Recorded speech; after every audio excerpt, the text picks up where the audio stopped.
warahmatullahi wabarakatuh. Selamat pagi semuanya.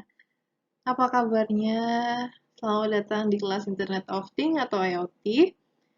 Saya Dian Gusmawardani. Saya akan mengapu mata kuliah ini selama satu semester ke depan. Oke, sebelum memulai perkuliahan, seperti biasa kita akan membahas tentang kontrak kuliah. Ada 3 hal yang saya tekankan di sini, yaitu tentang keterlambatan, toleransi ada 15 menit, jadi setelah 15 menit kalian tetap boleh masuk, tapi tidak saya izinkan absen. Kemudian ada tugas dan keaktifan, kalian harus mengumpulkan tugas-tugas ke dalam Microsoft Teams, dan harus aktif dalam setiap diskusi kelasnya. Kemudian ada bobot nilai yang bisa kalian lihat masing-masing proporsinya. Untuk detail kontrak kuliah terkait materi setiap minggunya, dan referensi, dan lain sebagainya, saya sudah buatkan dokumennya, itu saya upload di Teams, nanti kalian silakan akses di Teams dan download, oke? Selanjutnya adalah buku acuan IoT yang saya gunakan. Ada 2 buku yang saya gunakan ketika mengajar. Yang pertama adalah bukunya Mambang, buku ajar teknologi komunikasi internet, dan bukunya Yudanto, pengantar teknologi Internet of Things. 2 buku ini bisa kalian akses di toko buku ataupun ada PDF-nya, silahkan kalian cari sendiri.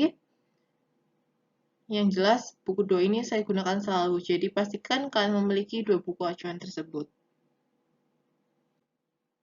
Baik, tidak lama-lama, mari kita langsung masuk aja ke pembahasannya apa itu IoT. Mungkin dari kalian sudah pernah ada yang mendengar apa itu Internet of Things atau IoT, atau bahkan ada yang sudah mengetahui definisi dan implementasi IoT itu seperti apa. Silakan kita bisa sambil sharing, kita juga bisa sambil mengulik lagi apa yang menarik dari IoT dan lain sebagainya. Oke, untuk lebih detail, untuk membantu teman-teman kita yang mungkin baru pernah mendengar apa itu IoT, IoT adalah infrastruktur objek, orang, sistem, dan sumber daya informasi yang saling berhubungan bersama dengan layanan cerdas untuk memungkinkan mereka memproses informasi dari dunia fisik dan virtual dan bereaksi. Itu definisinya. Tapi ada beberapa hal yang harus kalian bold, harus kalian ingat, yaitu IoT, Internet of Things, Internet dan Things, Internet dan benda. Oke, Things-nya adalah infrastruktur apa saja? Infrastrukturnya adalah orang, objek, sistem, dan sumber daya informasi yang saling berhubungan dengan layanan cerdas. Yang dimaksud di sini adalah internet. Untuk memungkinkan mereka memproses informasi tadi. Kemudian, dan bereaksi. Ingat kata kuncinya di sana, infrastruktur yang saling berhubungan dengan layanan cerdas untuk memproses informasi dan bereaksi. Oke? Jadi ada things-nya, 2 things saling berhubungan melalui internet dan saling bereaksi. Itulah IoT. Kalau kita membahas tentang IoT, kita juga pasti akan membahas tentang revolusi industri. Kita tahu revolusi industri itu ada 4, yaitu yang pertama ada era 1, era 2, era 3, dan era 4, yaitu sekarang. Saat era 1 adalah saat ditemukannya mesin uap, era 2 adalah saat ditemukannya listrik, era 3 adalah saat mulai otomasi, dan era 4 adalah era saat ini, eranya IoT, eranya Artificial Intelligence, ketika semua saling berhubungan dengan internet. Oke, tadi setelah revolusi industri, sekarang kita bahas mengenai sejarah IoT. IoT pertama kali dikenal itu dengan adanya mesin Cook di Universitas Carnegie Mellon yang terhubung ke internet dan dapat melaporkan persediaan minuman dingin. Jadi ketika minumannya itu habis di dalam mesinnya, itu akan melaporkan ke pemiliknya untuk ditambahkan stoknya. Itulah cikal bakal dari IoT. Pada tahun 1989, John Ronke dan Sam Hacker mengkoneksikan pemanggang roti ke internet yang bisa bekerja sesuai dengan perintah yang dikirimkan dari komputer. Kemudian tahun 1991, Mark Weiser memberikan visi kontemporer IoT melalui terminologi.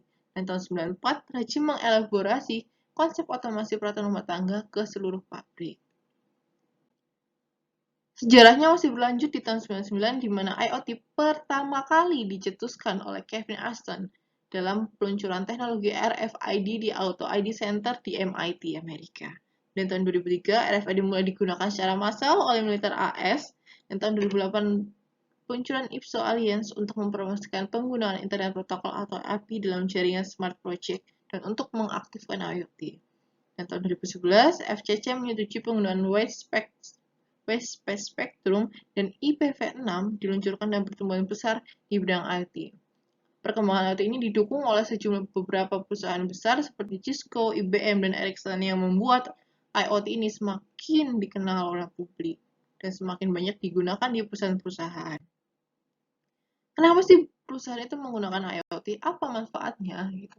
Kita lihat di layar. Yang pertama adalah mengurangi biaya operasional. Inilah yang dirasakan oleh perusahaan. Karena apa? Contohnya di Walmart. Mereka menggunakan gudangnya itu, kalau di gambar kita lihat, iya ada manusia mengendarai traktor atau mengendarai kendaraan untuk memindahkan barang dari satu rak-rak lainnya. Kalau di Walmart itu semua sudah terotomasi oleh robot. Dia menerapkan IoT di bagian gudangnya. Dan itu sangat menekan biaya tenaga kerja, sehingga mengurangi biaya operasionalnya. Bukan berarti ini menurunkan, menaikkan jumlah pengangguran ya, karena tidak ada tenaga kerja. Tapi tetap ada tenaga kerja, tapi fungsi mereka adalah berubah menjadi surveillance atau menjadi pengawasan. Dan karena mereka berubah menjadi surveillance atau pengawasan, otomatis sumber daya mereka justru tambah berkualitas, karena mereka nggak hanya pekerjaan yang memindahkan barang, tapi mereka juga diminta untuk bisa melakukan pengawasan internal. Kemudian kalau untuk pengguna seperti kita, manfaat IT itu apa? Adalah kemudahan hidup. Kalian misalnya di gambar, itu ada smartwatch, smart TV, ponsel, dan lain sebagainya. Itu yang kita gunakan sehari-hari.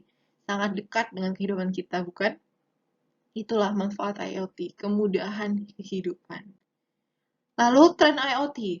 Ada beberapa tren dalam IoT. Yang pertama adalah keamanan data yang menjadi kebutuhan utama dalam IoT. Karena ini adalah internet, maka keamanan data adalah yang harus benar-benar dijaga. Oleh karena itu, setiap perangkatnya itu biasanya akan menerapkan application program interface atau API. Atau kalau kalian ingat di WhatsApp kalian mungkin ada double encryption, itu double kunci. Nah, itu adalah salah satu contoh untuk keamanan data IoT. Kemudian ada pengumpulan data masif. Seperti kita tahu, sensor-sensor IoT itu mengambil data, dan puncaknya atau muaranya itu adalah big data. Pengumpulan data yang masif, besar, cepat, itu adalah muara dari IoT. Kemudian fokusnya adalah konsumen. Teknologi IoT dikembangkan berdasarkan permasalahan dari penggunanya. Tadi contohnya adalah smartwatch dan smart scale. Kalau dulu kita mungkin komunikasinya cukup lewat ponsel, tapi ternyata ponsel masih belum cukup. Karena kita harus mengambil ponsel dari kantong misalnya dan lain sebagainya. Kemudian kita merasa, oh ternyata jam itu bisa kita gunakan komunikasi. Makanya di sana muncul smartwatch. Oke, tadi kalau kita dengar IT kan untuk kemudahan hidup dan tadi biaya operasional. Apakah terbatas pada itu implementasinya? Jawabannya tidak. Kita lihat ada implementasi pada industri juga. Contohnya ada smart city, smart home, smart farming, dan smart parking. Kalian mungkin pernah dengar Jakarta Smart City? Nah, itu adalah salah satu contohnya. Smart home, tadi kayak misalnya kalian punya smart TV dan lain sebagainya. AC kalian di rumah bisa hidup dan mati sendiri ketika ada pergerakan orang. Nah, itu adalah smart home. Smart farming juga. Pertanian peternakan itu bisa menggunakan IoT. Jadi aplikasi-aplikasi IoT dan alat-alatnya digunakan untuk mengukur kelembaban udara dan lain sebagainya untuk mendukung pertanian. Smart parking tentunya. Terus tantangan IoT ya ke depan itu terkait dengan eksperimen, penyimpanan data, karena tadi big data, koneksi data karena internet terus terjaga, dan fabrikasi alat-alat aplikasi IoT itu butuh biaya dan butuh perawatan juga dan pengolahan data lebih lanjut. Jangan sampai ketika kita sudah mengambil data lewat IoT itu datanya disia-siakan begitu saja. Data-data yang kita ambil dari IoT itu harus kita gunakan untuk pengambilan keputusan untuk prediksi masa depan. Oke, materi kelas hari ini sudah cukup. Tidak lupa setiap kelas pasti akan ada tugas individu dan kelompok. Individu kalian harus membuat resume yang diupload di Teams, dan kelompok itu kalian bisa lihat kalian akan dibentuk kelompok dan presentasi setiap minggunya. Silakan materinya bisa kalian download di di kontak kuliah yang sudah saya upload di Teams. Baik, sekian untuk materi pertemuan minggu pertama hari ini. Saya mohon maaf apabila ada salah kata dalam perbuatan yang menyinggung kalian selama kita melakukan virtual class hari ini. Oke, sekian dari saya. Wassalamualaikum warahmatullahi wabarakatuh. Jangan lupa tugasnya tidak mengumpulkan tugas, tidak mendapat nilai. Sampai jumpa.